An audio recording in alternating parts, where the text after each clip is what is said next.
Welcome to వైకేటీవీ devotional. ఈరోజు మనం నమస్కారం వెనుక రహస్యం గురించి తెలుసుకుందాం. మన భారతీయ సంస్కృతిలో ప్రతి ఒక్కరిని కలిసేటప్పుడు చేతులు కలపడం కాదు, మనం నమస్కారం చేస్తాం. ఇది కేవలం ఆచారం కాదు, మన శరీరానికి మనసుకు సంబంధించిన ఒక శాస్త్రం. రెండు చేతులు కలిపి నమస్కారం చేయడం వలన మన ఇంద్రియాలు ఏకాగ్రత పొందుతాయి. చేతిలోని ప్రెషర్ పాయింట్స్ మన మేధస్సుకు శక్తినిస్తాయి. అందుకే మన పెద్దలు నమస్కారంని సంపూర్ణ శాస్త్రీయ నమస్కారం అన్నారు. అదే కాకుండా నమస్కారం చేసే సమయంలో మనం నమస్తే అంటాం. దీని అర్థం నేను నీలోని దైవాన్ని నమస్కరిస్తున్నాను.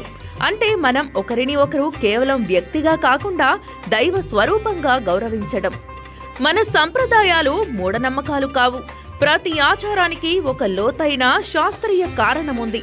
ఈ రోజు నుండి మీరు ఎవరికైనా నమస్కారం చేస్తే గుర్తుంచుకోండి, మీరు దైవాన్ని గౌరవిస్తున్నారు.